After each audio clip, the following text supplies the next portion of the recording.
আসসালামু আলাইকুম এভরিওয়ান। অনেক দিন হঠাৎ পর করে আমি ডেকে ভয়েস ওভার দিয়ে ভিডিও এডিট করে আমি পোস্ট করতে পারলাম।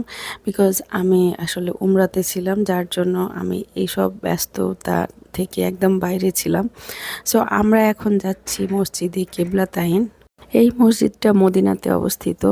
এই মসজিদের বৈশিষ্ট্য হচ্ছে যে আমাদের যখন আল আকসা মসজিদের দিকে কিবলা মুখ করে নামাজ পড়তে হতো, তখন রাসূল সাল্লাল্লাহু আলাইহি সাল্লাম এই মসজিদে বসে দোয়া করেছিলেন যাতে আমাদের আল আকসা মসজিদের দিকে কিবলা না করে কাবা শরীফের দিকে কিবলা মুখ করে আমরা নামাজ পড়ি।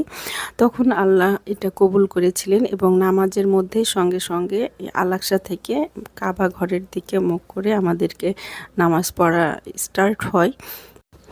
মসজিদটা ভীষণ সুন্দর একদম। এখানকার মসজিদগুলো অ্যাকচুয়ালি সবই সুন্দর, একটার থেকে আরেকটা অনেক বেশি। কোনোটাও সুন্দর কম বা বেশি এটা বলাটা খুবই কঠিন।